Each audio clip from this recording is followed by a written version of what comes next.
நம்ம எல்லாரும் சேர்ந்து ஆண்டவர் இதே உற்சாகத்தோடு அப்புறம் போகிறவர் போல் அவர் காணப்பட்டாலும் என் மீது அவர் நோக்கமாயுள்ளார், என் நினைவெல்லாம் அவர் அறிவார். நம்ம எல்லாரும் சேர்ந்து என் மீது அவர் நோக்கமாயுள்ளார் என்பதை நம்ம எல்லாரும் டிக்ளேர் பண்ணி பாடுவோம்.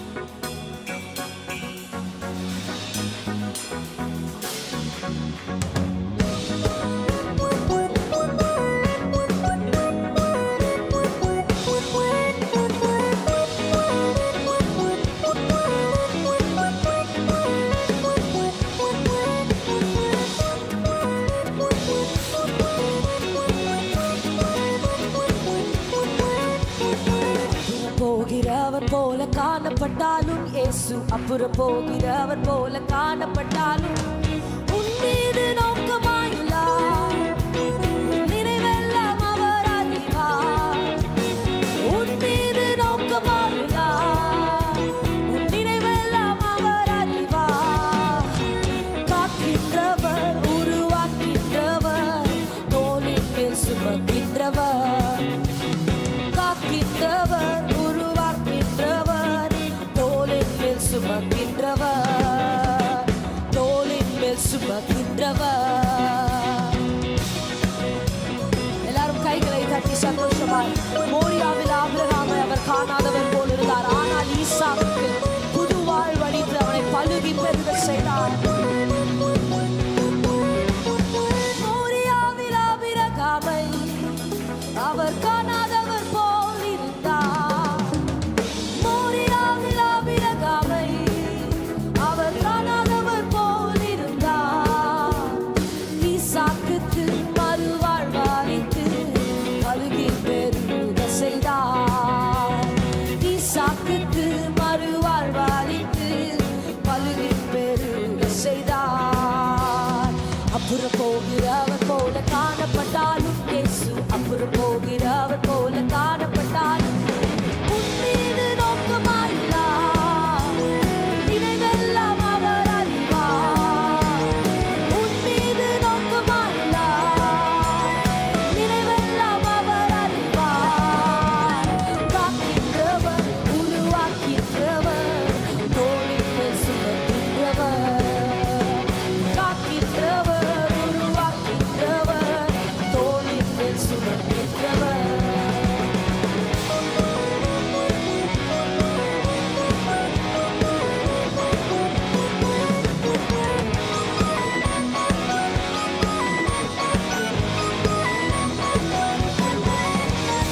கப்பலின் அடித்தட்டினில் அவர் காணாதவர் போல் அயர்ந்தார்.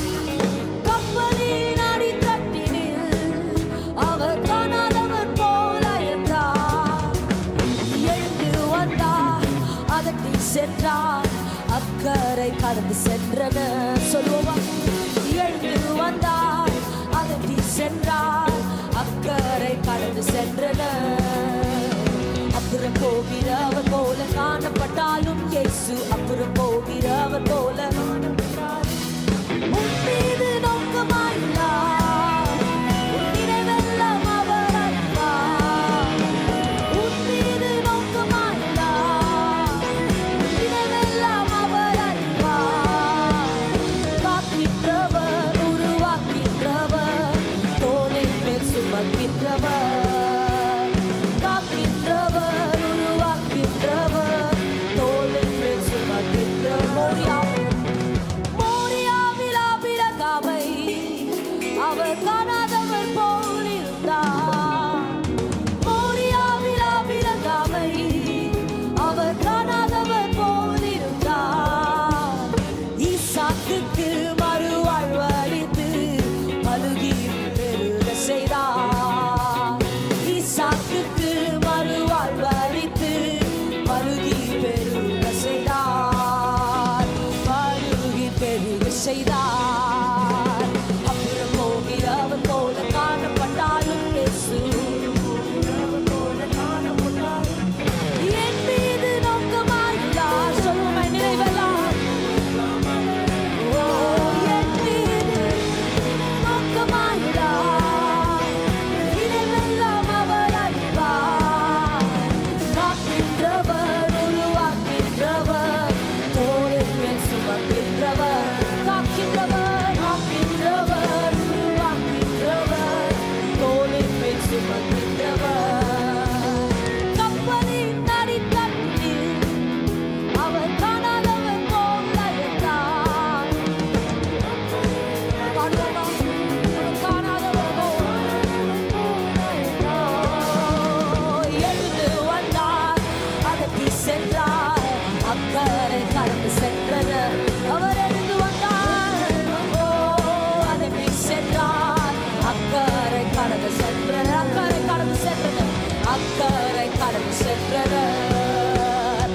அப்புறம் போகிறவர் போல காணப்பட்டாலும் இயேசு ஓ காணப்பட்டாலும் உன் மீது நோக்கமாயில்லார் நிறைவெல்லாம்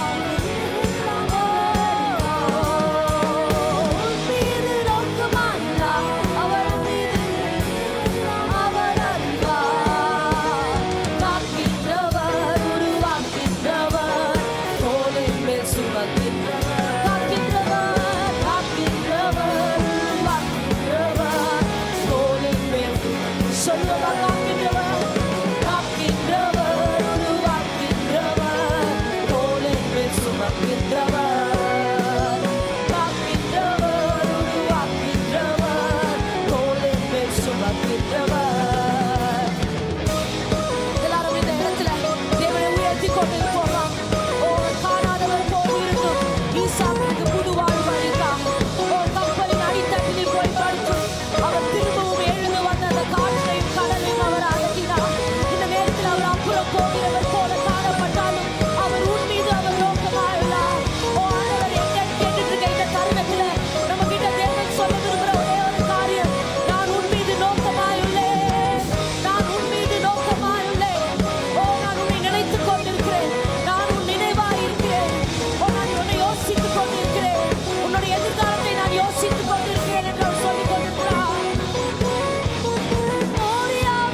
அப்புறம் போகிறவர் போல காணப்பட்டாலும் மீது நோக்கமாயில்லார் சொல்லுவோமா நினைவெல்லாம் அவர் அறிவார்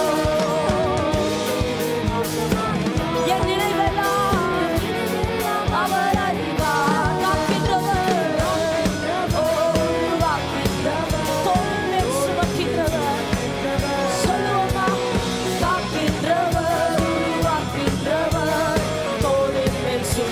அவர் காக்கின்றவர் காக்கின்றவர் உருவாக்கின்றவர் தோளின் மேல் சுமக்கின்றவர் காக்கின்றவர் காக்கின்றவர் உருவாக்கின்றவர் தோளின் மேல் இன்னொரு முறை சொல்லுவோம் அவர் காக்கின்றவர் காக்கின்றவர் உருவாக்கின்றவர் தோளின் மேல் சுமக்கின்றவர் தோளின் மேல் சுமக்கின்றவர் தோளின் மேல் சுமக்கின்றவர் கைகளை கட்டியான தேவனுக்கு நன்றி சொல்லுவோமா ஓ அப்புறம் போகிறவர் போல அவர் காணப்பட்டாலும் என் மீது உன் மீது அவர் நோக்கமாயுள்ளார் is always thinking about us ஆண்டவர் நம்ம நினைத்து கொண்டு இருக்கிறார் நம்ம யோசித்து கொண்டு இருக்கிறார் நாம் நம்மளுடைய வாழ்க்கையை குறித்தோ நம்ம எதிர்காலத்தை குறித்தோ நம்ம குடும்பத்தை குறித்தோ நம்ம பிள்ளைகளை குறித்தோ யோசிப்பதை விட அதிகமா தேவன் யோசனையாயுள்ளார் நாளைக்கு நம்ம என்ன செய்ய போறோம் நம்ம யோசிக்கிறதை விட நம் தேவன் அதிக யோசனையாயுள்ளார் அவர் நினைவுகளை நாம் எப்பொழுது இருக்கிறோம் என்னோட எல்லாரும் இணைந்து நம்ம ஆண்டவரை பாராதிக்கலாமா எல்லாரும் ஆராதனை சிந்தையோட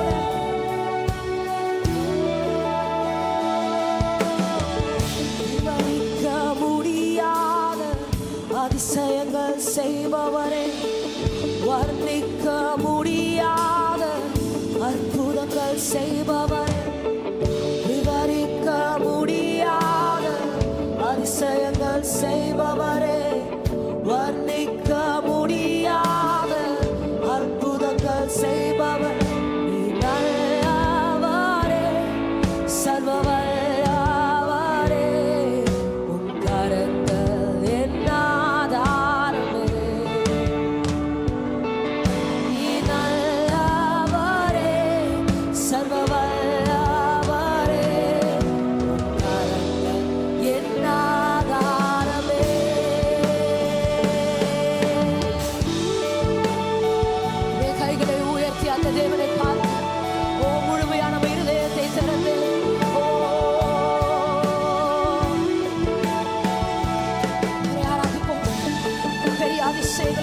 உதவி செய்யுங்க. அந்த தேவனை நாம் ஆராதிப்போம்.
தரிசனம் நிற்குமே, தாமதமானாலும் அது நன்மையால் முடியுமே. எல்லாம் இருக்கிற இடங்கள் அப்படியே ஆண்டவரை பார்த்து கேட்டுக்கொண்டே இருப்போமா? அப்பா, நீங்க காட்டின அந்த தரிசனங்கள், அப்பா நீங்க சொன்ன அந்த வார்த்தைகள், நீங்க கொடுத்திருக்கிற அந்த வாக்கு தத்தங்கள், நீங்க என்ன செய்ய போறீங்கப்பா? அப்பா, என்னுடைய வாழ்க்கையில நீங்க எப்பொழுது அதை செய்ய போறீங்க? ஆண்டவரே, நீங்க நினைவா இருக்கீங்க. நான் அடுத்து அதற்காக என்ன செய்யணும்? என்னோட தரிசனங்களுக்காக நான் என்ன செய்யணும்? நான் என்ன பண்ணணும்ப்பா? நான் என்ன கொடுக்கணும்? நான் என்ன செய்யணும்? அப்பா, எனக்கு சொல்லுங்க. இந்த இடத்துல எல்லாரும் அவரை பார்த்து கரங்களை உயர்த்தி, எல்லாரும் நம்ம கரத்தை உயர்த்தி, எல்லாம் நம்ம கரத்தை உயர்த்தி நம்ம அவரை பார்த்து நம்ம அப்படியே பாடிக்கொண்டே இருப்போமா? அவரை பார்த்து நம்ம ஜெபித்துக் கொண்டிருப்போமா? அவர் கூட பேசுற இந்த நேரத்துல எல்லாரும் ஒரு பக்கம் மியூசிக் போகட்டும், நம்ம எல்லாரும் ஆண்டவரை ஃபோக்கஸ் பண்ணலாமா? எனக்காக நீங்க வைத்திருக்கிற தரிசனங்கள் எப்பொழுதப்பா, எப்பொழுது நீங்க நிறைவேற்ற போறீங்க? நாங்க என்ன செய்யணும் ஆண்டவரே? அடுத்த ஸ்டெப் என்ன பண்ணணும்ப்பா? நாங்கள் என்ன செய்ய வேண்டும்? கேட்போமா? கேட்போமா?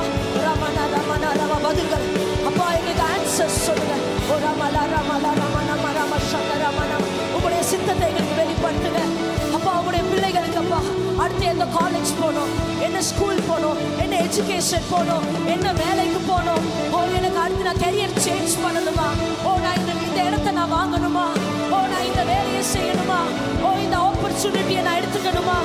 நான் என்ன பண்ணணும்? இந்த கதவு எனக்கு திறந்திருக்கு, இது வழியா நான் உங்களை நேசிக்கணுமா வேண்டாமா? நான் இதை செய்யணுமா வேண்டாமா? இதை நான் படிக்கணுமா வேண்டாமா? என் குடும்பத்திற்கு இதை நான் பண்ணணுமா வேண்டாமா? விவரிக்க முடியாத அதிசயங்களையும் அற்புதங்களையும் செய்கிற தேவனே, உங்களுடைய பிள்ளைகளுக்கு அடுத்து என்ன செய்ய வேண்டும் என்பதை சொல்லுங்கப்பா. சொல்லுங்க ஆண்டவரே. தரிசனங்களையும் வாக்கு தத்தங்களையும் கொடுக்கிற என்னுடைய தேவனே,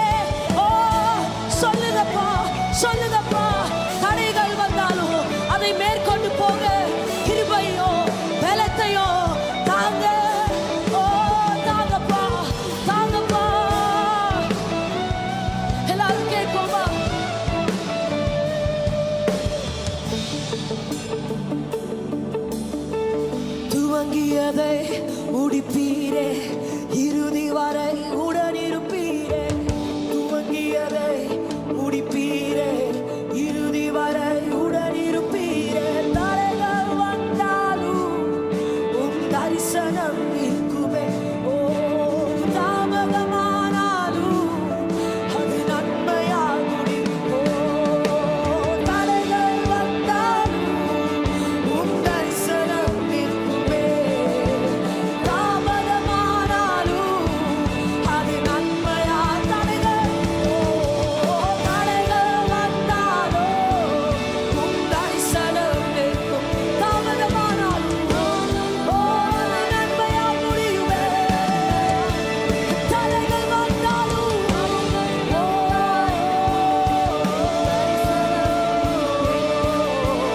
தாமதமானாலும் அது நன்மையாகும். தடைகள் வந்தாலும் உம் தரிசனம் இருக்குமே. தாமதமானாலும் அது நன்மையா. ஒரு முறை சொல்வோமா? தடைகள் வந்தாலும் உம் தரிசனம் இருக்கும். தாமதமானாலும் அது நன்மையால் முடியுமே. நீர் நல்லவரே, சர்வ வல்லவரே. கரங்கள் என் ஆதாரம். ஓ,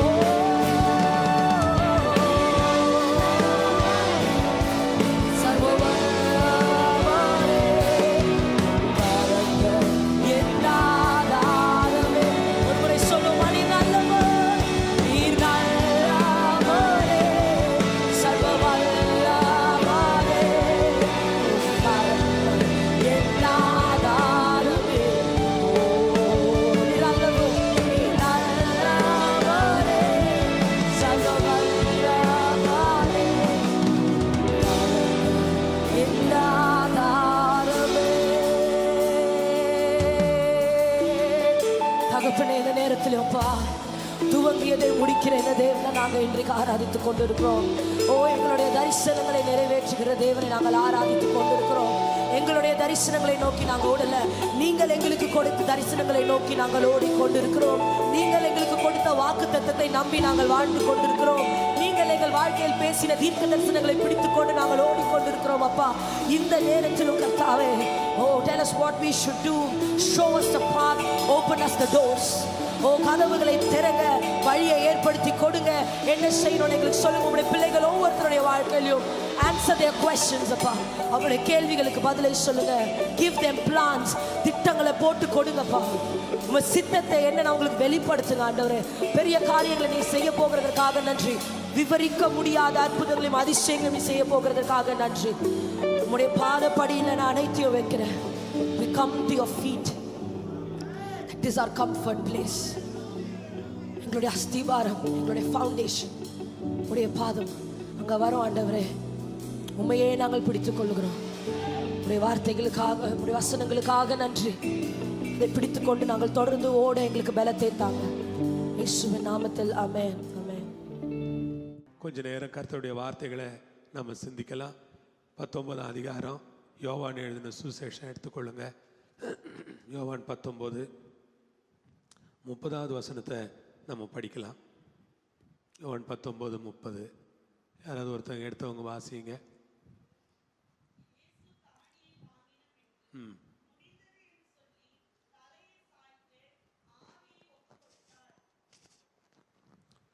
ஆண்டவருக்கு நன்றி.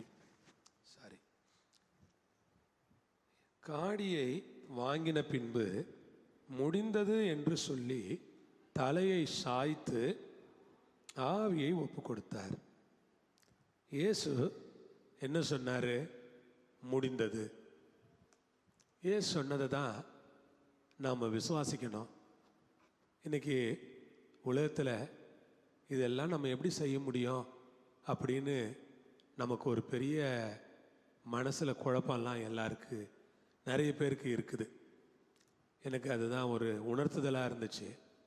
நிறைய பேருக்கு மனசில் என்ன குழப்பம் இருக்குன்னா, இதெல்லாம் எப்படி என்னால் செய்ய முடியும், இதெல்லாம் நான் எப்படி செய்ய போகிறேன், இதெல்லாம் செஞ்சு முடிக்கிறதுக்கு எனக்கு எங்கே பலன் இருக்குது, இதெல்லாம் செய்யறதுக்கு எனக்கு எங்கே வசதி இருக்குது, இதெல்லாம் செய்கிற அளவுக்கு எனக்கு எங்கே நல்ல சூழ்நிலை இருக்குன்னு நிறைய பேர் மனசில் என்ன பண்ணுவோம், நினைப்போம். இயேசு என்ன சொன்னார் சிலுவையில்? முடிந்தது. இல்லை, நம்ம பாட்டு கூட பாஸ்டர் ஆல்ரின் பாட்டு பாடுறான்ல, முடிந்தது எல்லாம் முடிந்தது, சிலுவையில் சொன்னார் எல்லாம் முடிந்தது, முடிந்தது எல்லாம் முடிந்தது, என் பாவம் சாபம் தரித்திரம் எல்லாம் முடிந்தது. இல்லை, முடிந்ததுன்னு அந்த வார்த்தையை வச்சு அந்த ஊழியக்காரர் ஒரு பெரிய பாட்டை பாடியிருக்கிறார். உண்மையிலே சந்தோஷம்தான் நமக்கு. அதெல்லாம் நமக்கு ரொம்ப மகிழ்ச்சி. நீங்கள் கூட உங்கள் தனி ஜபங்களில் ஜபம் பண்ணிக்கோங்க. ஜூலை மாதம் ஆல்ரின் நம்மக்கிட்ட பாஸ்டர் ஊழியத்துக்கு வராரு. ஜூலை மாதத்தில் ஒரு 2 நாள் நம்ம கூட ஆல்ரின் ஜோசப் ஊழியம் செய்கிறதுக்காக வராரு. இப்போத்துலேருந்தே உங்கள் ஜபங்களில் அவருக்காக ஜபம் பண்ணிக்கோங்க. கர்த்தருக்கு ஸ்தோத்திரம். 20, 21 நம்ம கூட அவர் இருக்கிறாரு. ஜூலை 20 மெல்கிஸுடைய பிறந்தநாள் கூட. அதனால் அவர் இருக்கிறது ரொம்ப சந்தோஷம்தான் நமக்கு. மெல்கிஸ் இருக்க மாட்டார் அந்த நாட்களில், ஆனால் ஆல்ரின் பாஸ்டர் நம்ம கூட இருப்பார். ஹல்லேலூயா. இந்த மாதிரி நல்ல ஊழியம் செய்கிறவங்க நம்ம நடுவில் வர்றது நமக்கு சந்தோஷம்தான். இப்போ கடவுளை உயர்த்தி பாடுற ஆட்கள், மகிமைப்படுத்துகிற ஆட்கள் இல்லை. அதாவது சிலர் ரொம்ப திறமை இருக்கும், ஆனால் ரொம்ப என்ன பண்ணுவாங்கன்னா, ஒரு மாதிரி நம்ம ஊரில் நம்ம மெட்ராஸில் சொல்கிறோம்ல, ரொம்ப சீன் போடுறாங்கல்ல, அவங்கள எனக்கு பிடிக்கிறது இல்லை. திறமை இருந்து யாரெல்லாம் அமைதியாக அந்த திறமையை ஆண்டவருக்காக பயன்படுத்துகிறாங்களோ அவங்கெல்லாம் நமக்கு சந்தோஷம்தான், அவங்கள பயன்படுத்துறது நமக்கு. சில திறமை இருக்குங்கிறதுக்காக என்ன பண்ணுவாங்க, அளவுக்கு மீறி ஒரு ஆடம்பரமாக இருக்கணும் அப்படியெல்லாம் நினைப்பாங்க. அவங்கெல்லாம் நமக்கு அவசியமும் இல்லை. நம்ம சபைக்கு அவங்கெல்லாம் என்ன பண்ண மாட்டாங்கிறாங்க, பொருந்தி வர மாட்டாங்கிறாங்க. அதனால் நம்ம அவங்கள அவங்க வரணும்னு நினச்சா கூட நான் அனுமதிக்கிறது இல்லை அப்படிப்பட்டவங்கள. இந்த மாதிரி இவங்கெல்லாம் பார்த்திங்கன்னா நிறைய பாட்டு, நல்ல பாட்டுங்கள்லாம் எழுதியிருக்கிறாரு. நம்ம இந்த கடந்த வாரம் கூட அவர் பாட்டு நம்ம சபையில் பாடணும் இல்லை, தடைகளை. அதான் அந்த மாதிரி நல்ல பாடல்கள்லாம் பாடி, ஆனால் அமைதியாக ஆண்டவருடைய ஊழியத்தை என்ன பண்ணுறாங்க, செய்கிறாங்க. அது கற்றுக்கிடணுங்க. இன்னைக்கு பெரிய பிரச்சனை என்ன தெரியுமா, கிருப வரங்கள் அல்ல. கிருப வரங்கள்லாம் சிலருக்கு ஆண்டவர் கிருபையாக கொடுத்துட்றாரு. ஆனால் அந்த பெற்றுக்கொண்ட வரங்களை வச்சுக்கிட்டு தாழ்மையாக வாழ்கிறதுக்கு நிறைய பேருக்கு தெரியல. அந்த தாழ்மையை கற்றுக்க மாட்டேங்கிறாங்க நிறைய பேர். அது ஒரு பெரிய பிரச்சனையாக இருக்கிறதுனால இந்த மாதிரி ஊழியக்காரங்களை பார்க்கும்போது நமக்கு சந்தோஷமாக இருக்குது. இயேசு காடியை வாங்கின பின்பு என்ன பண்ணுறாரு, முடிஞ்சுது, எல்லாம் என்ன பண்ணிருச்சு, முடிஞ்சிருச்சு. ஆமேன்னு சொல்லுங்க, சொல்லுங்க, முடிந்ததுன்னு சொல்லுங்க. என்ன முடிஞ்சது? உங்கள் வாழ்க்கையில் எல்லாம் முடிஞ்சது. எதெல்லாம் முடியணும்னு நீங்கள் நினைக்கிறீங்களோ, ஜெபம் பண்ணுறீங்களோ, அதெல்லாம் என்ன பண்ணிருச்சு, முடிஞ்சிருச்சுங்க. அதெல்லாம் முடிஞ்சிருச்சு. உலகத்திலே சொல்லுவாங்க, ஒரு கல்யாணத்துக்கு, இப்போ இந்த பொண்ணுக்கு ஒரு கல்யாணம் பார்க்குறோன்னு வச்சுக்கோங்களேன், முன்னால் உட்காந்துருக்கிறா வாலிபு பிள்ளை. அதனால் அவளை ஒரு உதாரணத்துக்கு சொல்கிறேன். அவளுக்கு கல்யாணம் பார்க்கல, இப்போ நம்ம ஒரு உதாரணத்துக்காக அவளை எடுத்துக்கிறேன். இப்போ உலகமாக ஆட்களை என்ன சொல்லுவாங்க, இனிமேல் என்ன ஒரு மாப்பிள்ளை பிறந்து வளர்ந்து அவளை கல்யாணம் பண்ண போகிறான்னா, அவளுக்கு எங்கேயோ ஒரு மாப்பிள்ளை என்ன பண்ணுறான் இருக்கிறான், அவனை என்ன பண்ணணும், நம்ம கண்டுபிடிக்கணும். அவன் கண்டுபிடிக்கிறதுக்கு முன்னால் நம்ம கண்டுபிடிச்சிடணும் இல்லை? அப்போ இது நம்ம உலகத்திலே இதெல்லாம் சொல்கிறாங்க. அப்படி இருக்கும்போது ஆவிக்குரிய மக்களாகிய நம்ம ஜபம் பண்ணி அந்த மாப்பிள்ளையும் பொண்ணையும் என்ன பண்ணணும், கண்டுபிடிக்கணுமே தவிர, இனிமேல் நம்ம பையனுக்காக நம்ம பொண்ணுக்காக ஒரு மாப்பிள்ளையோ ஒரு பொண்ணோ என்ன பண்ண போகிறதில்ல. இப்போ அவர் எங்கேயோ பிறந்து எங்கேயோ இருக்கிறாருங்க. எங்கே இருக்கிறாரு நமக்கு தெரியாது. ஒருவேளை இந்த சர்ச்சிலேயே இருக்கிறாரா, இல்லை சர்ச்சுக்கு வெளியே இருக்கிறாரா, எந்த சபையில் இருக்கிறாங்க, எந்த ஊரில் இருக்கிறாங்க, அதெல்லாம் நமக்கு தெரியாது. ஆனால் நம்ம கண்டுபிடிக்கிறது தான் நம்ம வேலை. அப்போ இந்த பிள்ளைக்கான எதிர்கால காரியம் முடிஞ்சிருச்சா, இல்லை இனிமேல் முடிய போதா? முடிஞ்சிருச்சு. ஆண்டவர் ஏற்கனவே என்ன பண்ணிட்டாரு, முடிச்சு வச்சுட்டார். கர்த்தருக்கு ஸ்தோத்திரம். இல்லை, இந்த கல்யாணம் பண்ணி வச்சோம்ல 24ஆம் தேதி, அந்த தம்பி நேற்று ராத்திரி எனக்கு ஃபோன் பண்ணார், ஃப்ரான்சிஸ். தம்பி எனக்கு ஃபோன் பண்ணி, பாஸ்டர் ரொம்ப நன்றி, நீங்கள் கல்யாணத்தை நல்லா நடத்தி கொடுத்தீங்க. நான் ரிசப்ஷனுக்கு வர முடியல, என்னால் கல்யாணம் மட்டும்தான் நடத்த முடிஞ்சுது. ரொம்ப நல்லா நடத்தி கொடுத்தீங்க, ரொம்ப நன்றி பாஸ்டர் அப்படியெல்லாம் சொன்னார் அவர். ரொம்ப சந்தோஷம். அப்போ அவர் சொன்னார், பாஸ்டர் நான் ஒரு நாள் என்னுடைய எதிர்காலத்துக்காக ஜெபம் பண்ணிக்கிட்டு இருந்தேன் அதிகாலை வேளையில். அப்போ ஆண்டவர் எனக்கு 128ஆம் சங்கீதத்தை தான் கொடுத்து இதை படித்து ஜெபம் பண்ணு அப்படின்னு எனக்கு கொடுத்தாரு. நான் 128ஆம் சங்கீதத்தை படித்து நான் ஜெபம் பண்ணேன். நீங்களே எனக்கு 128ஆம் சங்கீதத்தையே பிரசங்கம் பண்ணது எனக்கு ரொம்ப தீர்க்க தரிசனமாக இருந்துச்சு. எனக்கு ரொம்ப சந்தோஷம் பாஸ்டர், நீங்கள் அந்த வசனத்திலேருந்து பிரசங்கம் பண்ணது எனக்கு ரொம்ப ஆசீர்வாதமாக இருந்துச்சு அப்படின்னு அந்த தம்பி சொன்னார். அல்லேலூயா. அப்போ நம்ம என்ன புரிஞ்சுக்கிடுறோன்னா, ஆண்டவர் ஒவ்வொருத்தருக்கும் என்ன பண்ணிட்டாரு, ஏற்கனவே எல்லாம் முடிச்சு வச்சுட்டார்.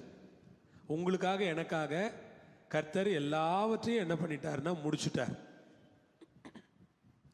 எழுதியிருக்கிறபடி தேவன் தம்முடையவர்களுக்காக ஆயத்தம் பண்ணினவைகளை கண் காணவில்லை, காது கேட்கவில்லை, மனுஷருடைய இருதயத்தில் அது தோன்றவில்லை. ஆகிலும் தேவன் தம்முடைய ஆவியினால் அவைகளை நமக்கு வெளிப்படுத்தினார். ஆண்டவருக்கு ஸ்தோத்திரம். இந்த ஊழியத்திற்காக ஆண்டவர் ஏற்கனவே ஒரு பெரிய வரைபடத்தை வரைஞ்சி வச்சுட்டார்ல. அதை நோக்கி இந்த ஊழியம் என்ன செய்து கொண்டிருக்கிறது, பயணித்து கொண்டிருக்கிறது. அதை நோக்கி தான் இந்த ஊழியம் நகர்ந்து கொண்டிருக்கிறது. அதை நோக்கித்தான் இந்த ஊழியம் முன்னேறி கொண்டிருக்கிறது. ஒரு வரைபடத்தை ஆண்டவர் ஏற்கனவே இந்த ஊழியத்துக்காக வரைஞ்சி வச்சுட்டார். ஒவ்வொரு பிள்ளைகளுக்காகவும் ஒரு வரைபடத்தை ஆண்டவர் வரைஞ்சி வச்சுட்டார். உங்களுடைய டெஸ்டினி என்னன்னு ஆண்டவர் ஏற்கனவே ஒரு வரைபடத்தை வரைஞ்சி வச்சுட்டார். அந்த வரைபடத்தை நோக்கி நீங்க போய்கிட்டு இருக்கீங்க, நான் போய்கிட்டு இருக்கேன். இதுல என்ன கவனமா இருக்கணும்னா, நான் அந்த பக்கம் இந்த பக்கம் டிஸ்ட்ராக்ட் ஆகாம நான் ரொம்ப கவனமா ஒரு குறிக்கோளோட போய்கிட்டே இருக்கணும். அதான் முக்கியம். சில நேரங்களில் நமக்கு ஒரு பெரிய டிஸ்டர்பன்ஸ் வரும். சில நேரங்களில் நம்மளை சாத்தான் ரொம்ப சோதிப்பான். சில சமயங்களில் பிசாசனுடைய சோதனைகள், நம்முடைய மாம்ச சோதனைகள் எல்லாம் நமக்கு நிறைய வரும். நீ அங்கே போ, இங்கே போ, அது உனக்கு நடக்கும், இது உனக்கு நடக்கும். ஒரு உதாரணத்துக்கு சொல்கிறேன். நமக்கு ஒரு மனசு அப்படி ஒரு ஸ்டேபிளாக இல்லாமல் இருக்கும். அந்த மாதிரி நேரங்களில் தான் நம்ம கவனமாக இருக்கணும். ஆண்டவரே, இந்த மாதிரி நேரங்களில் நான் என்ன முடிவு எடுக்கிறது, இந்த மாதிரி நேரங்களில் நான் என்ன தீர்மானம் எடுக்கிறது, என்ன பண்ணுங்க, வழி நடத்துங்க. ஏன்னா அந்த தேவன் நமக்காக என்ன முடிஞ்சதுன்னு சொன்னாரோ அதுக்கு போய் நம்ம சேர்றதுக்கு ஏதுவாக காரியங்கள் அமையணும். அப்ப நம்ம எடுக்கிற முடிவு தப்பாயிடக்கூடாது. எடுக்கிற முடிவு தப்பாயிட்டா என்ன நடக்கும் சொல்லுங்க. ஒரு சம்பவம் எனக்கு ஞாபகம் வருது. எரேமியாவை ஆண்டவர் கோயவன் வீட்டுக்கு போ அப்படின்னு சொல்றாரு. அவன் மண்பானை செஞ்சுக்கிட்டு இருக்கிறான். எரேமியா உட்காந்து என்ன பண்ணிக்கிட்டு இருக்கிறாரு, பார்த்துக்கிட்டு இருக்கிறார். நமக்கு ஆண்டவர் அந்த மாதிரிலாம் எதுவுமே சொல்ல மாட்டேங்கிறாருல்ல. ஆண்டவர் அந்த தீர்க்கதரிசியை பாருங்க. எரேமியா தான் நான் படிச்சுக்கிட்டு இருக்கிறேன். இப்போ ஒரு 40-45வது அதிகாரம் வரைக்கும் வந்திருக்கிறேன். அந்த தீர்க்கதரிசிக்கிட்ட ஆண்டவர் சொல்றாரு, நீ கோயவன் வீட்டுக்கு போ. அவர் எதுக்குன்னு கேட்டாரா? கேட்கல. பேசாம எழுந்து எங்க போறாரு? கோயவன் வீட்டுக்கு. கோயவன் மண்பானை செஞ்சுக்கிட்டு இருக்கிறான். செஞ்சுக்கிட்டு இருக்கும்போது 4 பானை செஞ்சதை பார்த்துருப்பாரு. 5வது ஒரு பானையை கோயவன் என்ன பண்றாரு, பிடிக்கிறாரு. அவர் செஞ்சுக்கிட்டு இருக்கும்போது அவர் கையில் அது என்ன பண்ணுது, கெட்டு போகுது. அதில் சுற்றுவாங்கல்ல, எனக்கு அதெல்லாம் தெரியாதுங்க. பார்த்துருக்குறேன் கிராமத்தில் பிறந்ததுனால. ஆனால் அது எப்படின்னா அந்த டெக்னிக்கெல்லாம் தெரியாது. ரொம்ப அபாரமான ஒரு டெக்னிக் தான் அது. அதை அவன் கையில் அப்படி கெட்டு போய் அப்படி வளைஞ்சிருது. அந்த பானை வளைஞ்சி உடஞ்சிருது. உடஞ்ச உடனே அந்த மண்ணை தூக்கி போட்டுடுறாரா? இல்லை. அந்த மண்ணை பிசைஞ்சு மறுபடியும் அதை வேற ஒரு பாத்திரமா என்ன பண்றாரு, வணையிறார். சில நேரங்களில் நம்ம தப்பு செய்யும்போது இதான் நடக்குது. நம்ம எங்கேயாவது ராங் டிசிஷன் எடுக்கும்போது, நம்ம ஏதாவது ஒரு இடத்துல ஒரு தவறான முடிவு எடுக்கும்போது என்ன நடக்குது அப்படின்னா, கடவுள் நம்மளை மன்னிச்சிடுறாரு. மன்னிச்சுட்டு மறுபடியும் அவர் இன்னொரு விதமா நம்மளை என்ன பண்றாரு, வணையிறார். ஆனா அவர் நம்ம மேல வச்சிருக்கிற ஒரு நோக்கம் இருக்கு பாத்தீங்களா? ஆண்டவர் எனக்காக யாவையும் செய்து முடிப்பார் அப்படின்னு சங்கீதக்காரன் சொல்றாரு. 138வது சங்கீதத்துல 8வது வசனம்னு நினைக்கிறேன், படியுங்க. 138:8.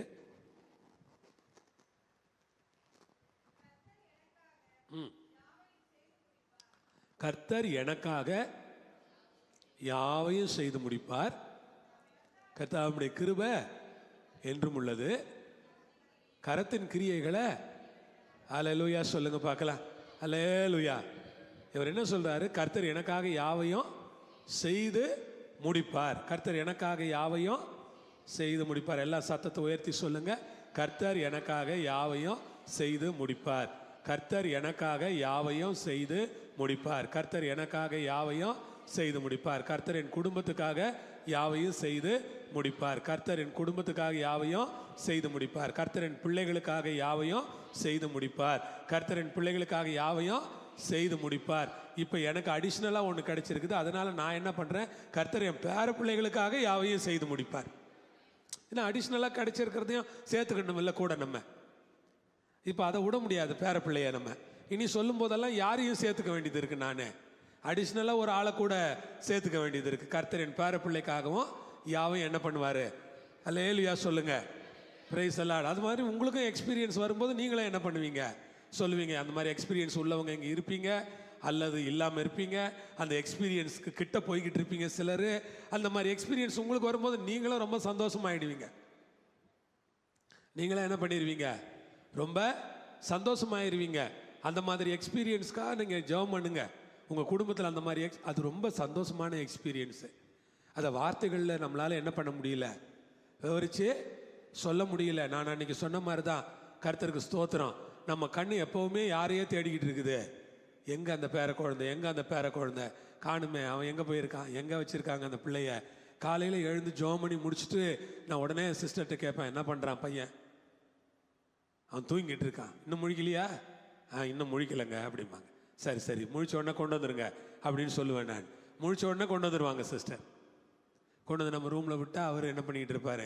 கதை எல்லாம் பேசுவார். அதெல்லாம் ரொம்ப நல்ல எக்ஸ்பீரியன்ஸ். அவர் சொல்கிற கதையெல்லாம் படுத்துக்கிட்டு இருக்கிற வரைக்கும் கேட்கலாம். ஓட ஆரம்பித்தா தான் நமக்கு பயம். படுத்துக்கிட்டு இருக்கிற வரைக்கும் நல்லா என்ஜாய் பண்ணலாம். ஓட ஆரம்பித்தாருன்னு வச்சுக்கோங்க, அதுக்கு பிறகு நம்ம கோபமெல்லாம் வெளியே வந்துடும். அது வரைக்கும் நம்ம கோபமே தெரியாது அந்த குழந்தைங்களுக்கு. கர்த்தருக்கு ஸ்தோத்திரம். அப்போ கர்த்தர் எனக்காக யாவையும் செய்து முடிப்பாருங்கிறத நீங்கள் நல்ல விசுவாசிங்க.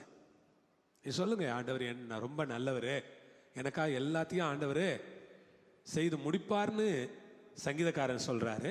ஏசு சொல்கிறாரு முடிந்தது.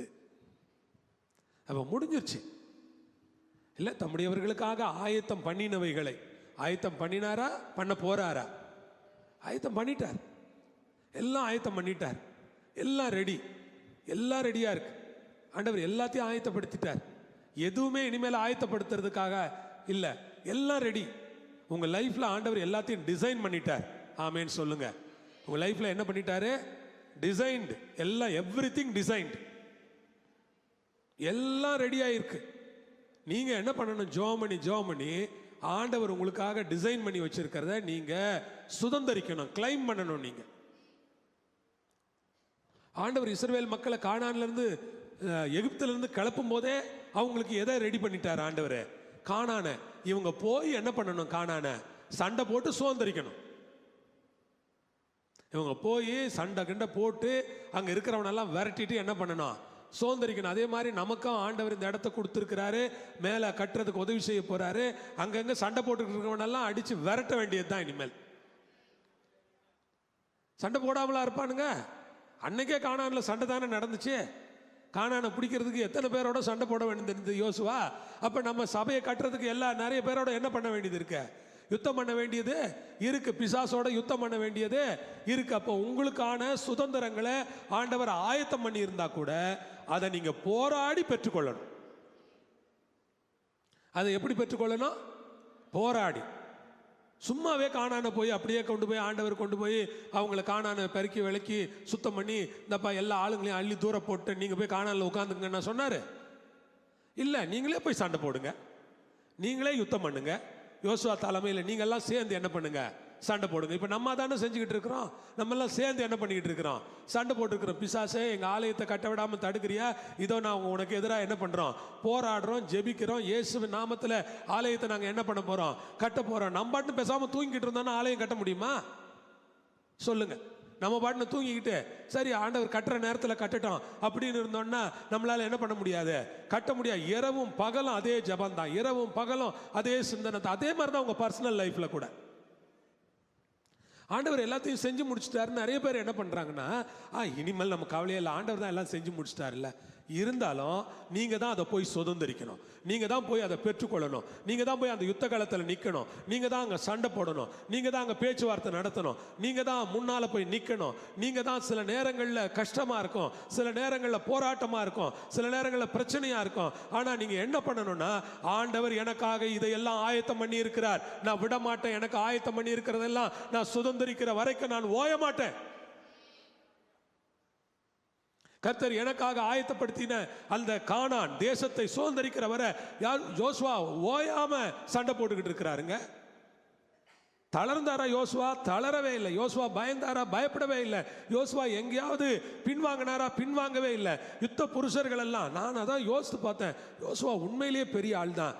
ஏன்னா எவ்வளவு கத்தி, எவ்வளவு பட்டயம், எவ்வளவு ஈட்டி தயார் பண்ணி இருக்கணும், எவ்வளவு ஆளுங்களை ரெடி பண்ணி இருக்கணும், எவ்வளவு ட்ரைனிங் கொடுத்துருக்கணும், எவ்வளவு பெரிய ட்ரைனிங் அந்த ஆளு எடுத்திருக்கணும், அந்த ஆளுக்கு எவ்வளவு பலம் இருந்திருக்கணும், அந்த ஆளுக்கு எவ்வளவு சரீர பலம் இருந்திருக்கணும், மனசுல எவ்வளவு பலம் இருந்திருக்கணும், எல்லாரும் எப்படி உற்சாகப்படுத்தி இருப்பாரு, எல்லாரும் எப்படி தைரியப்படுத்தி இருப்பாரு, எல்லாரும் சொல்லியிருப்பாரு, பயப்படாதீங்க, கடவுள் நம்ம பக்கம் இருக்கிறாரு, கானான் நமக்கு தான் சொந்தம் அப்படின்னு அவர் சொல்லும் போது கொஞ்சம் பேருக்கு சந்தேகமா கூட இருந்திருக்கும். ஆனா முதல்ல போய் ஒரே அடி அடிச்சு சில ராஜாக்களை காலி பண்ண உடனே எல்லாருக்கும் தைரியம் வந்துட்டு இருக்கும்.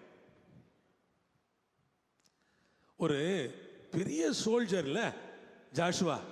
அப்போ ஜாஷுவாவை பற்றி நான் இங்கிலீஷ் சர்ச்சில் பேசினேன் இந்த சண்டே, நீங்க அதை வேணா போய் கேட்டு பாருங்க. ஜாஷுவா எவ்வளவு வேலை செஞ்சிருப்பாருன்னு நான் யோசித்து பார்த்தேன். பெரிய வேலை செஞ்சிருக்கணும் இல்லையா, பெரிய வேலை செஞ்சிருக்கணும். மோசே ஜனங்களை வழி நடத்தினாரு. ஆனா இப்ப சுதந்திரிக்கிற இடம் அப்படின்னு வரும்போது ஜோஷுவா டயர்ட் ஆகல, அவ்வளவு சண்டை போட்டு டெய்லி சண்டையே போட்டுக்கிட்டு இருந்தனால தான் 110 வயசு வரைக்கும் தான் அவரால் வாழ முடிஞ்சுச்சு. டெய்லி சண்டையா போட்டுக்கிட்டு இருந்தா, டெய்லி பிரச்சனையே இருந்துகிட்டு இருந்தா நம்மளால நிம்மதியாவா இருக்க முடியும்னு நினைக்கிறீங்க நீங்க? கர்த்தருக்கு ஸ்தோத்திரம். ஆனா ஒண்ணு உங்களுக்கு தெரியுமா, நம்மளை கர்த்தரே இந்த மாதிரி சண்டைகளை போடுறதுக்கு நம்மளை அனுமதிக்கிறார். இந்த மாதிரி சண்டைகளை போட்டா தான் நமக்கு ஒரு பயிற்சி கிடைக்கும், நமக்கு ஒரு முயற்சி இருக்கும், நமக்கு ஒரு உத்வேகம் இருக்கும், நமக்கு ஒரு தாகம் இருக்கும், நமக்கு ஒரு வாஞ்சை இருக்கும். நான் சுதந்திரிக்கணும், நான் கட்டணும், நான் கட்டி முடிக்கணும், அந்த இடத்த நான் வாங்கணும், அந்த இடத்த நான் சுதந்திரிக்கணும், சர்ச்சுக்காக இன்னொரு இடம் வாங்கணும், இன்னொரு இடத்த, பெரிய இடத்த என்ன பண்ணணும்? ஆமென் சொல்லுங்க. அல்லேலூயா. பாஸ்டர் இதுலயே நம்ம தள்ளாடிக்கிட்டு இருக்கிறோமே பாஸ்டர், இன்னும் பெரிய இடம் வாங்க போறீங்களா அப்படின்னாதீங்க. நம்முடைய கனவுகளை ஒரு நாளும் நாம் நிறுத்த போகிறதில்லை. நம்முடைய கனவுகள் நில்லாத கனவுகள். ஆமென். நம்முடைய கனவுகளுக்கு நாம் முற்றுப்புள்ளி வைக்கவே கூடாது. கடவுள் இந்த ஆலயத்தில் எவ்வளவு பணம் கொடுக்கிறாரோ அதை ஒரு சம்பளம் மாதிரி எனக்கு எடுத்துக்கிட்டு மீதி இருக்கிறது எல்லாம் கடவுளுடைய ராஜ்யத்தை கட்டுவதற்காக செலவழிக்கக்கூடிய ஒரு சுபாவம் தான் கடவுள் எனக்கு கொடுத்திருக்கிறாரே தவிர, கடவுள் எனக்கு கொடுத்த எல்லாவற்றையும் நான் எனக்கென்று எடுத்துக்கொள்கிறதில்லை. அப்படியானால் நம்மால் நிச்சயமாய் முன்னேறி செல்ல முடியும். நம்மால் நிச்சயமாய் நம்முடைய தரிசனங்களை நோக்கி நாம் போய்கொண்டே இருப்போம். நம்முடைய தரிசனங்களை கெடுக்க முடியாதுங்க. சில தடைகளை மனிதர்கள் ஏற்படுத்தலாம், பிசாசுகள் ஏற்படுத்தலாம். ஆனால் நீண்ட கால தொலைதூர தரிசனம் ஒரு நாளும் நிற்க போகிறதில்லை. கர்த்தர் எனக்காக யாவையும் செய்து முடிப்பார். அல்லேலூயா. இந்த சபையை ஆண்டவர் எங்கே கொண்டு போக வேண்டுமோ அங்கே அவர் கொண்டு போவார். இங்கே ஒரு மகிமையை விளங்க செய்து அதை தொடர்ந்து மேலான ஒரு மகிமைக்காக இந்த சபையை எந்த இடத்திற்கு கூட்டிக் கொண்டு போக அவர் திட்டம் வைத்திருக்கிறாரோ அந்த திட்டத்தை அவர் கட்டாயமாய் நிறைவேற்றுவார். அதற்கான நிலம், அதற்கான பணம் எல்லாம் ஆண்டவருடைய கைகளில் இருக்கிறது. அதற்கு தான் ஆயிரக்கணக்கான மக்களை ஆண்டவர் கொடுக்க வேண்டும் என்று நாம் ஜெபித்துக் கொண்டிருக்கிறோம். அல்லேலூயா. எத்தனை பேர் விசுவாசிக்கிறீங்க? ஓயாத சண்டை, ஓயாத யுத்தங்கள், ஓயாத ஜெபம், ஓயாத போராட்டம், ஓயாத ஓய்வில்லாத ஆண்டவர் சமூகத்தில் உபவாசங்கள், ஜெபங்கள் எல்லாம் எதற்காக என்றால் அடுத்த தலைமுறைக்கு இந்த சபையை இன்னொரு தரிசனத்திற்கு நேராக எடுத்து செல்ல ஆண்டவர் நம்மை அழைத்திருக்கிறார் என்று நான் அறிந்திருக்கிறேன். அல்லேலூயா. ஆமென். தேவன் ஒன்றை நினைத்திருப்பாரானால் அதை அவர் செய்தே முடிப்பார். அவர் செய்ய நினைக்கிறதை தடுப்பவன் யார்? அதை தடை செய்யக்கூடிய சக்திகள் எங்கே இருக்கிறது? ஆகவே யோசுவா தினம் சண்டை போட்ட மாதிரி நம்மளும் தினம் சண்டை போட்டுக்கிட்டு இருக்க வேண்டியதுதான். ஜெபத்தில் போராட வேண்டியதுதான். ஆவிக்குரிய யுத்தத்தை நடத்தி கொண்டிருக்க வேண்டியதுதான். முழங்கால் யுத்தத்தை நடத்தி கொண்டிருக்க வேண்டியதுதான். அப்பொழுது உங்கள் குடும்பம் வெற்றி பெறும். அப்பொழுது உங்கள் குடும்பத்திற்கு ஆண்டவர் கொடுக்க போகிற சுதந்திரங்களை நீங்கள் பெறுவீர்கள். உங்களுக்கான சுதந்திரம் உங்களுக்கு உண்டு. இஸ்ரவேல்ல இருந்து எல்லாருக்கும் என்ன இருந்துச்சு? சுதந்திரம் இருந்துச்சு. மோசே கூட புறப்பட்டு வந்த அத்தனை 12 கோத்திரத்துக்கும் சுதந்திரம் இருந்துச்சுன்னா, இந்த சபையில கால் எடுத்து வச்ச ஒவ்வொருத்தருக்கும் கர்த்தரால் ஒரு சுதந்திரம் உண்டு. இந்த சபையில கால் எடுத்து வச்ச எந்த ஒரு மனுஷனும் சும்மா வீணா போக போறது இல்லை.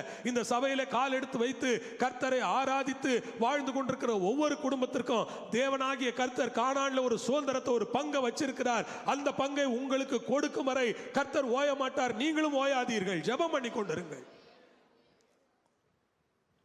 ஆமென். அதற்காக உங்கள் பிள்ளைகளை எழுப்புவார், உங்கள் குடும்பத்தை எழுப்புவார். அதற்காக உங்கள் சந்ததிகளை ஆண்டவர் எழுப்புவார். அந்த சுதந்திரங்களை நீங்கள் பெற்றுக்கொண்டு கர்த்தர் நல்லவர், அவர் பெரிய காரியங்களை செய்தார் என்று நீங்கள் சொல்லுவீர்கள். ஆண்டவருக்கு ஸ்தோத்திரம். ஒரு முறை எனக்கு ஞாபகம் இருக்கு, சபையில் தொடர்ந்து 40 வாரங்கள் நான் விசுவாசத்தை குறித்து பிரசங்கித்தேன். 40 வாரங்கள் பிரசங்கித்தேன். ஆனால் நாம் எந்த காரியத்தை எதிர்நோக்கி போனோமோ அந்த காரியத்தை நம்மளால சக்சஸ் பண்ண முடியல. அதுக்காக நான் கவலையும் படலை. ஏனென்றால் சில நேரங்களில் நாம் தோல்வி அடைந்தால் கூட நாம் முயற்சி தானே செய்திருக்கிறோம். முயற்சியிலே தானே தோல்வி அடைந்திருக்கிறோம். முயற்சியே செய்யாமல் இருந்தால்தான் தவறு. முயற்சியிலே தானே தோல்வி அடைந்தோம், பரவாயில்லை. முயற்சியிலே தோல்வி அடைவது தப்பே கிடையாதுங்க. என்ன கேட்டா முயற்சி தான். அதில் 40 வாரம் நான் பிரசங்கித்தேன். ஆனால் நான் முயற்சியிலே தோல்வி அடைந்திருந்தாலும், நாம் அந்த இடத்தை சுதந்திரிக்க முடியாமல் போயிருந்தாலும் கூட அநேக விசுவாசிகள் அந்த காலகட்டத்தில் வீடுகள் வாங்கி குடியேறினார்கள். அநேக விசுவாசிகள் வீடுகள் வாங்கினாங்க, நிலங்கள் வாங்கினாங்க, குடியேறினாங்க. பல வீடுகளை போய் நான் பிரதிஷ்டை செஞ்சேன். அப்போ ஒரு பிரதர் வெளிப்படையா சொன்னாரு, பாஸ்டர் விசுவாசத்தை போதித்தார். 40 வாரங்கள் அந்த விசுவாச போதனையை கேட்டு கர்த்தர் எங்கள் விசுவாசத்தை கட்டி எழுப்பினார். இந்த இடத்தை நாங்கள் வாங்கினோம், இந்த அபார்ட்மெண்ட் வாங்கினோம். ரொம்ப அவங்களுடைய சூழ்நிலையை பார்த்தீங்கன்னா ஒரு சாதாரண வீட்டில் வாடகைக்கு இருந்தாங்க. அப்புறம் டீச்சர்ஸ் காலனியில் ஒரு அழகான அபார்ட்மெண்ட் வாங்கிட்டு போய் குடியேறினாங்க. நான் போய் பார்த்து ரொம்ப பிரமிப்பாக இருந்துச்சு. ரொம்ப பியூட்டிஃபுல்லாக இருக்குது அபார்ட்மெண்ட், ரொம்ப அழகாக இருக்குது அப்படின்னு சந்தோஷமாக நான் அதை டெடிகேட் பண்ணேன். அப்போ தான் அவர் சாட்சியாக சொன்னார், எங்கள் பாஸ்டர் 40 வாரங்கள் விசுவாசத்தை எங்களுக்கு போதித்தார். அதன் விளைவாக இந்த வீட்டை நாங்கள் வாங்கினோம். அல்லேலூயா. ஆகவே நான் பிரசங்கிப்பது ஒருவேளை எனக்கு நடக்கவில்லை என்று நான் கவலைப்படுகிறதில்லை. நான் பிரசங்கிப்பதன் மூலமா யாருக்கோ நடக்கிறதா, யாருக்காவது நடக்கிறதா, விசுவாசிகளில் எந்த குடும்பத்தில் ஆகிலும் அது ஒரு விசுவாச விதையை போட்டு விட்டதா, அது ஒரு வளர்ச்சியை உண்டாக்கி இருக்கிறதா, அது ஒரு ஆசீர்வாதத்தை அவர்களுக்கு கொடுத்ததா, அதுதான் எனக்கு சந்தோஷம். ஆகவே நான் தொடர்ந்து பிரசங்கிக்கிற காரியங்கள்ல நான் சந்தோஷப்படுறதுக்கு காரணம் என்னன்னா, அது ஒரு விதையாக மாறிவிடுகிறது, அது ஒரு வளர்ச்சியை ஏற்படுத்துகிறது. அதனால தான் தேவனே எழுந்தருளும் என்று தொடர்ந்து நான் பிரசங்கித்துக் கொண்டிருக்கிறேன். கிட்டத்தட்ட 7-8 வாரங்களாக பிரசங்கிக்கிறேன், இன்னும் பிரசங்கிக்க போகிறேன். அதன் நோக்கம் என்னவென்றால், அது ஒரு விதையாய் கர்த்தர் சபையிலே போட்டுக் கொண்டிருக்கிறார். அல்லேலூயா. இன்றைக்கு அதனுடைய வல்லமையான காரியங்கள் தெரியாவிட்டாலும் கூட ஒரு நாள் அதனுடைய வல்லமையான காரியங்களை சபை காணும் போது சபை சந்தோஷப்படும், சபையிலே கர்த்தர் மகிமைப்படுவார். ஆகவே ஜாஷுவாவாக கர்த்தர் நம்ம எல்லாம் எழுப்பட்டோம். அல்லேலூயா. தினம் நம்ம சண்டை போடுறதுக்கே அழைக்கப்பட்டிருக்கிறோம்னு நம்புவோம். தினம் நம்ம என்ன பண்ண போறோம்? சண்டை, டெய்லி யுத்தம் தான். ஆமே.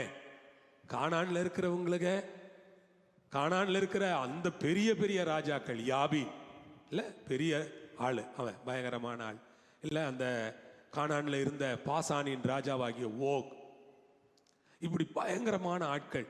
இந்த நெடிய ஆட்கள் எல்லாம் இஸ்ரவேல் கைகளில் ஆண்டவர் ஒப்பு கொடுத்தாருன்னா, நம்மளை சுற்றி நம்மளை எதிர்க்கிற மக்கள் கூட்டத்தை தேவன் ஒப்பு கொடுப்பாரா? நிச்சயம் ஒப்பு கொடுப்பார். கர்த்தர் டீல் பண்ணுவார். ஆண்டவர் அவர் கையை நீட்டிட்டார்னா அதுக்கு பிறகுதான் மக்களுக்கு புரியும், ஐயோ இவர் ரொம்ப பயங்கரமானவர், இவர்கிட்ட போய் நம்ம விளையாடி இருக்க கூடாது, நம்ம ரொம்ப விளையாட்டோம்.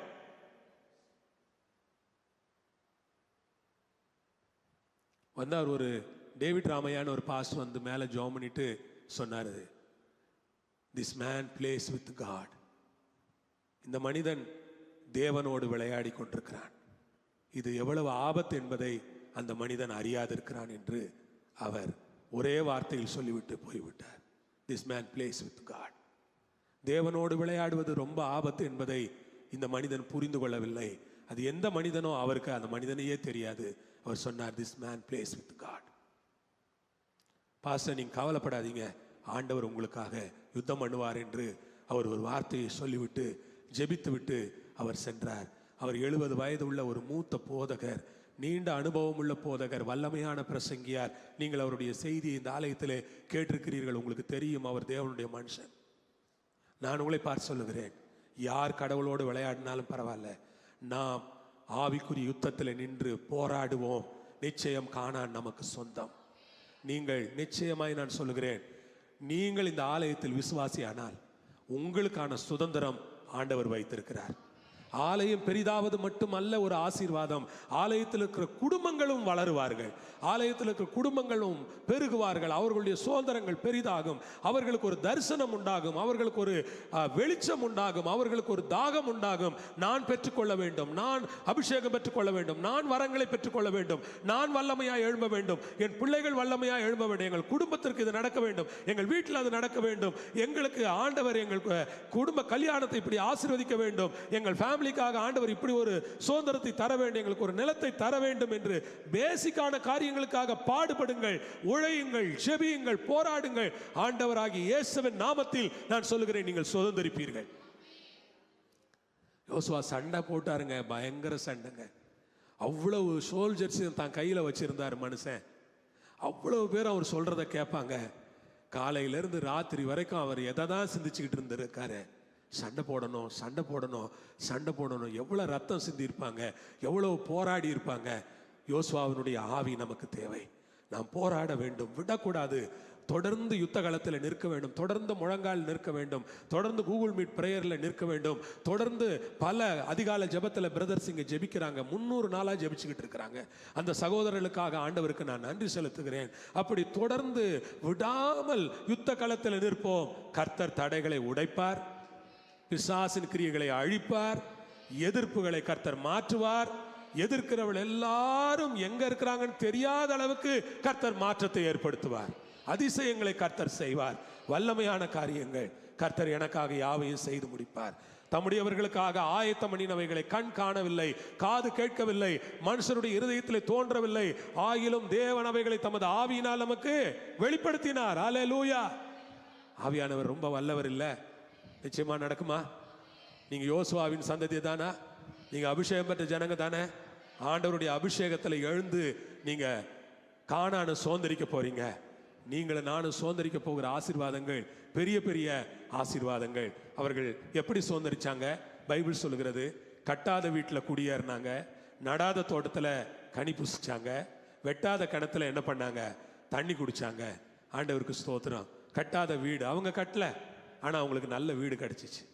ஆமென், அல்லேலூயா. கர்த்தருக்கு ஸ்தோத்திரம். சிலருக்கு இது போன்ற ஆசீர்வாதங்கள் நிறைவாக உண்டு. கட்டாத வீட்டில் என்ன பண்ணுவாங்க? குடியிருப்பாங்க. நல்ல வீடு கிடைக்கும், கர்த்தர் அவங்களுக்கு கொடுப்பார். அவங்க கஷ்டப்பட்டு கட்டியிருக்க மாட்டாங்க, எவனோ கஷ்டப்பட்டு கட்டி வித்துட்டு போயிடுவான். அவங்க போய் வாங்கிட்டு அதில் என்ன பண்ணுவாங்க? சந்தோஷமா குடியிருப்பாங்க. நல்ல வீடு, அவன் சூழ்நிலை விற்கிற மாதிரி வந்திருக்கான், அது கடைசியில் நம்ம கைக்கு என்ன பண்ணி வைக்கான்? வந்து சேரும். ஆண்டவருக்கு ஸ்தோத்திரம். சில நேரங்களில் சில ஆசீர்வாதங்கள் நமக்கு கிடைக்கும் போது நமக்கே ஆச்சரியமா இருக்கும். நான் ஒரு இன்னோவா கார் வச்சிருக்கேன், உங்களுக்கு தெரியல. அது எப்படி கிடைச்சது அப்படின்னா, ரொம்ப அதிசயமா கிடைச்சிச்சு. அந்த ஓனரு இது ராசி இல்லாத கார்னு வச்சுட்டார் அந்த ஆள். அது வெறும் 30,000 கிலோமீட்டர் ஓடி இருந்தது. நான் வாங்கும்போது வெறும் 30,000 கிலோமீட்டர்ஸ் ஓடி இருந்தது. எவ்வளோக்கு வாங்கினா வெறும் 9 லட்சம் ரூபாய்க்கு வாங்கினேன். இன்னைக்கு ஒரு இன்னோவா கார் வாங்கணும்னா உங்களுக்கு தெரியும், அது 30-35 லட்சம் ரூபாய் விலை போய்கிட்டு இருக்கு. எனக்கு இதுக்கு மேலே கார்லாம் வேணாண்டவர். நான் எனக்கு ரொம்ப சந்தோஷமா இருக்கிறேன். நான் எனக்கு கொடுத்ததே ஜாஸ்தி. நான் அடிக்கடி அதான் சொல்லுவேன், 9 லட்சம் ரூபாய்க்கு அவன் ராசி இல்லைன்னு எப்படியா நீ எடுத்துட்டு போப்பா. நான் 8,90,000 ரூபாய் கடைசியாக கேட்டு வந்துட்டேன். வேண்டான்னு வந்துட்டேன். எங்கள் கும்மிடி பூண்டியிலேருந்து திரும்பி வந்துட்டேன் வேண்டான்னு. நான் வீட்டுக்கு வந்த பிறகு என் கூட வந்த பிரதர்ஸ் அவங்க தான் கார்லாம் பார்த்து வாங்குவாங்க. அவங்களுக்கு தான் பார்த்து வாங்க தெரியும். பாஸ்டர் ஐயா, 10,000 ரூபாய்க்காக ரொம்ப யோசிக்கிறீங்களே, நீங்கள் போயிட்டு போது கொடுத்து வாங்கிக்கோங்க, நல்லா இருக்குது வண்டி அப்படின்னாரு. அப்படியா பிரதர் சொல்கிறீங்க? வாங்க நாளைக்கு போவோம் அப்படின்ட்டு நேராக கூட்டிகிட்டு போயிட்டு அவங்க சொன்ன மாதிரி சகோதரர்கள் சொன்னாங்களா, உடனே கேட்டுட்டு நான் போயிட்டு அடுத்த நாளே அட்வான்ஸ் கொடுத்து அந்த கார் வாங்கிட்டு வந்து இன்னைக்கு வரைக்கும் எத்தனையோ ஊழியக்காரங்களை அந்த கார் சுமந்துருக்கு.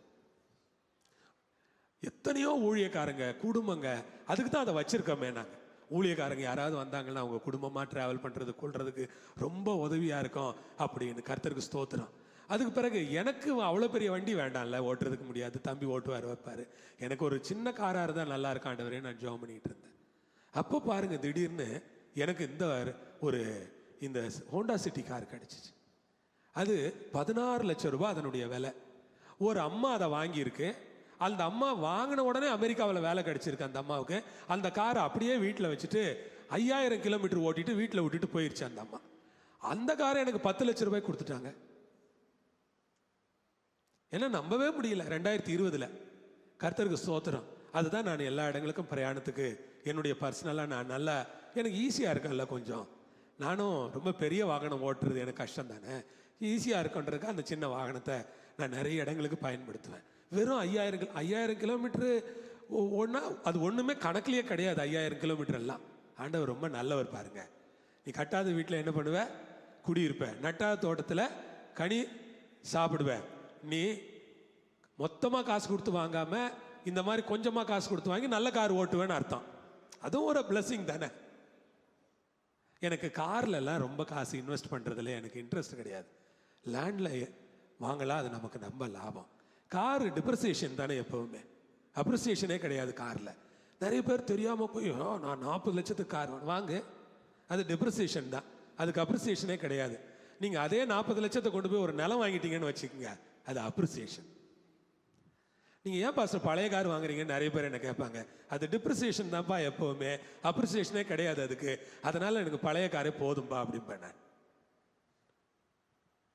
ஒரு 2 வீலர் வச்சுருக்கேங்க, வெறும் 16,000 ரூபாய்க்கு வாங்கின ஆக்டிவா வச்சு தான் நான் ஓட்டிக்கிட்டு இருக்கிறேன். வெறும் 16,000 ரூபாய்க்கு தான் வாங்கினேன் நான்.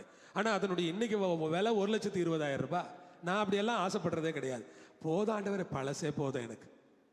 ஆமேன். கட்டாத வீடுனா அது பழைய வீடா புது வீடா? பழைய வீடு தானே. நீங்க வெட்டாத கிணறுனா அது பழைய கிணறா புது கிணறா? பழைய கிணறு தானே. அப்ப ஏன் பழைய வீடு வாங்கக்கூடாது நம்ம? சொல்லுங்க, ஆமேன்னு சொல்லுங்க. அல்லேலூயா. கம்மியாக கிடைச்சதா வாங்கி போட வேண்டியது தான். உங்களுக்கு இருக்குதா? இன்னொன்று கூட கம்மியாக கிடைக்குதா? வாங்க பிரதர், சும்மா வாங்கி போட்டு வைங்க. கர்த்தர் உங்களை ஆசீர்வதிச்சிருக்காரா? நல்லா சந்தோஷமா இருங்க. அல்லேலூயா. நான் உங்க ஒவ்வொருவருக்கும் சொல்றேன், ஆண்டவர் உங்களுக்கு சுதந்திரங்களை தரப்போகிறார். என்ன அப்படிதான் ஆண்டவர் 10 வருஷத்துக்கு முன்னால அந்த 5-9 வருஷத்துக்கு முன்னால் அந்த இனோவா கார் வாங்க வழி நடத்தின தேவன் உங்களையும் நடத்துவார், உங்களையும் ஆசீர்வதிப்பார். அல்லேலூயா.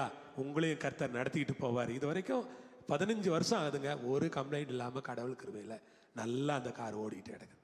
ஆண்டவருக்கு தான் நன்றி சொல்கிறேன் நான் எப்போவுமே. ஆமென். ஹல்லேலூயா. எல்லாம் எழுந்து நின்று ஆண்டவரை ஸ்தோத்திரம் பண்ணலாம். நான் நினைக்கிறேன் இந்த ஜெபத்திற்கு பிறகு நீங்கள் எதையோ சுதந்திரிக்க போகிறீங்கன்னு எனக்கு மனசில் தோணுது. பரிசுத்த ஆவியானவர் என்னை உணர்த்துறாரு.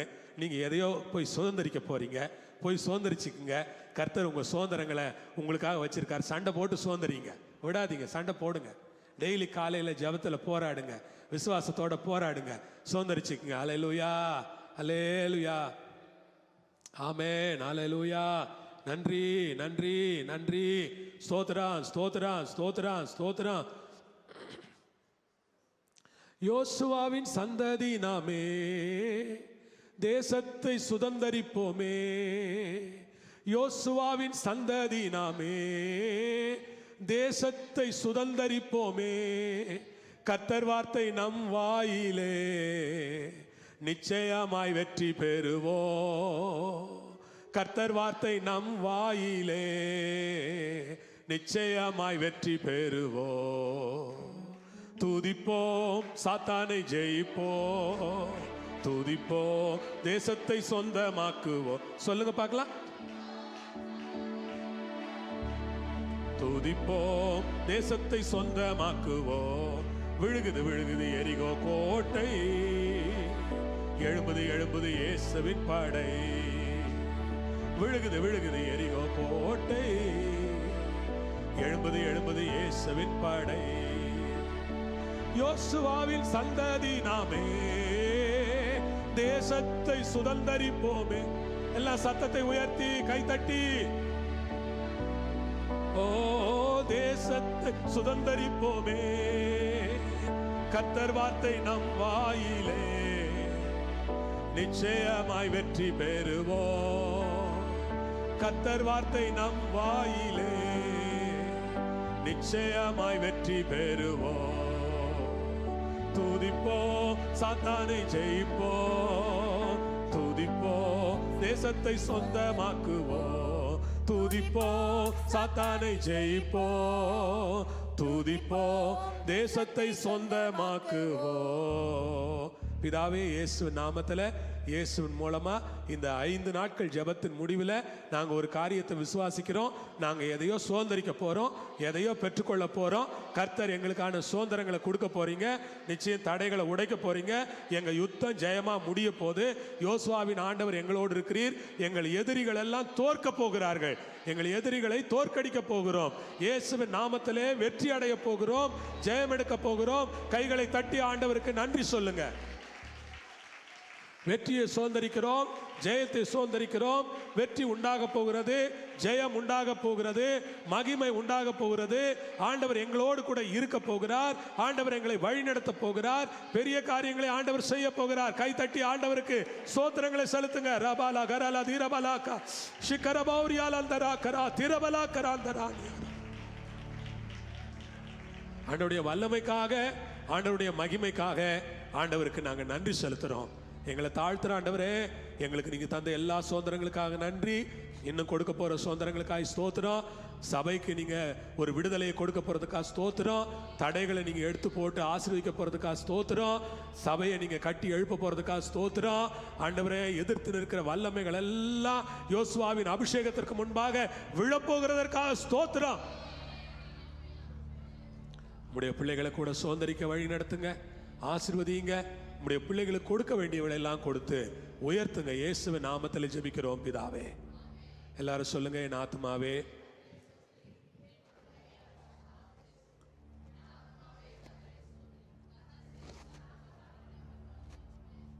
நம்முடைய கர்த்தராகிய இயேசு கிறிஸ்துவின் கிருபை, பிதாவாகிய தேவனுடைய அன்பு, பரிசுத்த ஆவியானுடைய ஐக்கியம் நம்ம அனைவரோட எல்லா பரிசுத்தவான்களோடும் இயேசுவின் வருகை மட்டும் நடத்துவதாக. ஆமென். ஹல்லேலூயா. கர்த்தர் உங்களோடு இருப்பார், உங்களை ஆசீர்வதிப்பார், வழி நடத்துவார். சமாதானத்தோட போயிட்டு வாங்க. ஆமென். God plus.